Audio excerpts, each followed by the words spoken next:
السلام علیکم دوستو، مستنصر حسین تارڑ کا سفر نامہ فراموش ناقابل فراموش کے 8ویں حصے کے ساتھ حاضر ہوں۔ درائے بابو سر کیسا ویران تھا۔ ناران سے آگے وہ جو باٹا کنڈی اور بوراوائی کے ویرانے ہوا کرتے تھے وہ سب کے سب آباد اور خوشحال ہوئے جاتے تھے۔ جلکھڈ روڈ جو کبھی موت کی روڈ کہلاتی تھی اب ایک فراخ چہرے والی ایسی شاہراہ ہو چکی تھی جس پر پورے پاکستان کی نمبر پلیٹوں والی گاڑیاں، بسیں اور کوچیں اڑتی چلی جاتی تھیں۔ باسل کی بستی جہاں سے ہم کبھی جھیل دودھی پت اور سرال کی برف کے تودوں بھری جھیل کے جانب گئے تھے، اس سے آگے گئے تو بابو سر جھیل کے پانی ہمارے قدموں میں بچھتے چلے گئے۔ باسل اور جھیل سے آگے میرے لیے ایک اجنبی جہان تھا جس کی حیرت میں پہلی بار داخل ہو رہا تھا۔ اس پہاڑی راستے میں بھی سیاحوں کی سرمستی اور بے دریغ مسرت کے خوشکن منظر تھے۔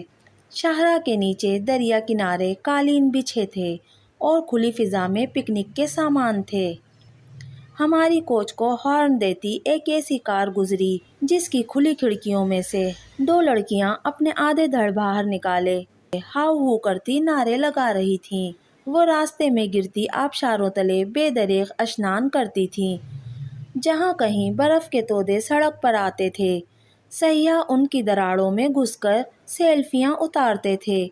پچھلے دنوں جھیل سیف الملوک کے راستے میں کراچی کی 3 خواتین یوں ہی سیلفیاں اتار رہی تھیں اور موت ان پر ایک برفانی تودے کی صورت آن گری۔ بابو سر ٹاپ تک کا راستہ ایک وسیع منظر میں سے سرکتا اٹھتا تھا۔ یہاں وادی پھیلتی گئی تھی اور اس کے دامن میں جو چراگاہیں، آبشاریں اور ندیاں تھیں وہ ایک ایسی تصویر دکھائی دیتے تھے جس کے رنگ جامد نہ تھے، زندہ تھے، اگرچہ دھیمے سانس لیتے تھے اور میرے سانس بھی رک رک کر آتے تھے کہ یہ وہ منظر تھا جو میرا دیکھا نہیں ہوا تھا۔ درائے بابو سر جس کے پار گلگت بلتستان کی سلطنت تھی، کہیں نشیب میں چلاس کا شہر تھا۔ اس بلند درے کی ویرانی میں برفیلی ہواؤں کے سفید پرندے اڑان کرتے ہیں اور ان کے پروں کی شائیں شائیں سے برف کے ذرے گرتے ہیں اور ہمارے بدن کو برف کرتے ہیں۔ کوئی ویرانی سی ویرانی ہے۔ اس برف دشت کو دیکھ کر گھر یاد آتا ہے۔ ہوا میں آکسیجن بہت کم ہے، سانس کھینچنے میں دشواری پیش آ رہی ہے۔ ہماری تنہا کوچ کے گرد ہمارے ساتھی درے کی کٹیلی یخ ہواؤں کی شدت سے اپنے پاؤں پر کھڑے نہیں ہو سکتے، ڈولتے پھرتے ہیں۔ یہاں سے نکل چلیں ورنہ اس بڑی سرد تنہائی میں ہم منجمد ہو جائیں گے۔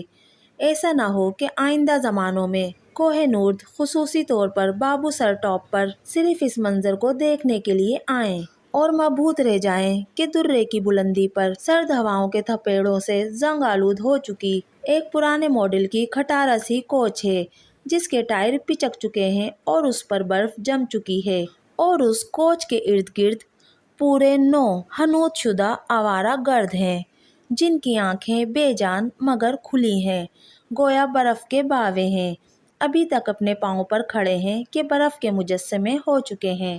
ان میں سے وہ جو کوچ سے ذرا فاصلے پر کھڑا بابو سر ٹاپ تلے پھیلی وادیوں کو تکتا ہے، جس کے بال بھی برف ہیں، اسے چھونا نہیں، اتنا بوڑھا اور شکستہ ہے کہ مسمار ہو کر کرچیوں میں بدل جائے گا۔ لوگ دور دور سے اس منظر کو دیکھنے کے لیے چلے آئیں گے۔ کوئی ویرانی سی ویرانی ہے۔ بھیا کون سی اور کیسی ویرانی؟ بابو سر ٹاپ پر تو میلے لگے ہوئے تھے۔ یہ تو میرے تصور کے کرشمے تھے جو مجھے ایک فریب میں مبتلا کرتے تھے کہ درائے بابو سر ایسا ہوگا، اور وہ ایسا کہاں تھا۔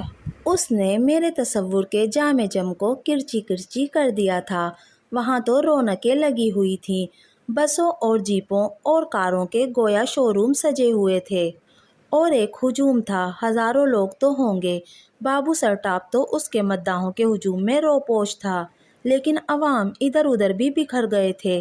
دامن میں ایک گلیشیئر پر درجنوں کی تعداد میں پھسلتے جاتے تھے۔ کراچی سے آنے والی 2 درجن کے قریب کالج کی لڑکیاں اور ان میں سے بیشتر قدرے سوکھی سڑی تھیں، مقامی لڑکیوں کی مانند پلی ہوئی نہ تھیں۔ کبھی ایک اجتماعی رقص کرتی اور کبھی بے خودی میں اپنے ساتھیوں سے لپٹ لپٹ کر اور نعرے لگاتی۔ تصویریں اترواتی اور پھر پکوڑے کھانے لگتی۔ بلندیوں پر کسی کڑھائی کے تیل میں تلنے والی جلیبیاں اور پکوڑے اپنی رسیلی اور نمکین مہک سے آپ کو پاگل کر دیتے ہیں۔ چنانچہ جب میں نے پکوڑے کھانے کی تمنا کی تو کامران کہنے لگا، سر آپ ذرا غور کریں، کڑھائی میں تیل نہیں، مجھے تو موبل آئل لگتا ہے، نہ کھائیں۔ میں بے بس ہو گیا، ورنہ موبل آئل بھی تو باہر طور آئل ہوتا ہے۔ درائے بابو سر پر جہاں ہوٹل، کھوکے اور سپر اسٹور وغیرہ براجمان تھے، وہاں ایک خیمہ پولیس تھانے کا بھی تھا۔ اگر درائے بابو سر کے بارے میں میرے تصور کے سب سراب ملیامیٹ ہو گئے تو میں کیا بہت رنجیدہ اور دل شکستہ ہو گیا؟ ہرگز نہیں۔ ایک کوہ نورد ہمیشہ ایک تکبر کا شکار رہتا ہے کہ جہاں میں پہنچ جاتا ہوں وہ سب اجنبی وادیاں، جھیلیں اور بلند درے میری ذاتی ملکیت ہیں۔ میں اپنی جان داؤ پر لگا کر چڑھائیوں پر ذلیل ہوتا، اترائیوں پر مزید ذلیل ہوتا، دور افتادہ وادیوں اور دروں تک پہنچ جاتا ہوں تو یہ بیچارے میدانوں میں سسکنے والے لوگ وہاں تک کیسے پہنچ سکتے ہیں؟ وہ گویا برفانی بلندیوں کا ٹھیکیدار ہو جاتا ہے۔ وہ برداشت ہی نہیں کر سکتا کہ کوئی عام شخص، کالج کی ایک لڑکی، شاہ عالم مارکیٹ کا کوئی جوتا فروش شیخ، کوئی موٹا پروفیسر، کوئی بینکر، کوئی سبزی فروش وہاں تک پہنچ جائے، لیکن میں وہ کوہ نورد نہیں ہوں۔ مجھے تو اس ہجوم کو دیکھ کر مسرت ہوئی، رشک آیا کہ یہ لوگ ان منظروں میں داخل ہو گئے ہیں جو کبھی میری ملکیت میں تھے۔ یہ میرے محبوب شمال کے حسن کے گواہ ہو گئے ہیں، جان گئے ہیں کہ میری آشفتہ سری کے جواز ہیں، میرے جنون بلندیوں کے جائز ہیں۔ میں بقول کامران موبل آئل میں تلے جانے والے پکوڑوں کی گرم مہک سے مسحور ہو کر انہیں خریدنا چاہتا تھا جب چند سیاح خواتین نے مجھے پہچان لیا۔ ان میں سے 2 خواتین میرے سفر ناموں کی شیدائی ہو کر یہاں تک آن پہنچی تھیں۔ سر ایک سیلفی؟ اس سیلفی بےہودگی سے میں گریز کرتا ہوں۔ ایک سراسر اجنبی شخص، چاہے وہ ایک خوشرو خاتون ہی کیوں نہ ہو، وہ آپ سے جڑ کر کھڑی ہو جائے، رخساروں سے رخسار ملا کر کیمرے کی جانب دیکھتے ہوئے مسکرانے لگے، مجھے پسند نہیں۔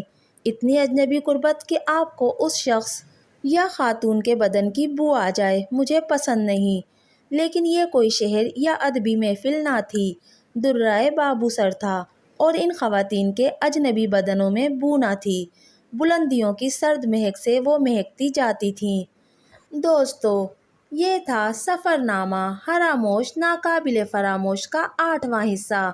آپ کو میری آج کی ویڈیو کیسی لگی مجھے کمنٹ کر کے ضرور بتائیے گا، اور پلیز میرے چینل کو سپورٹ کیجیے، اس لیے میری ویڈیو کو لائک کیجیے، میرے چینل کو سبسکرائب کیجیے۔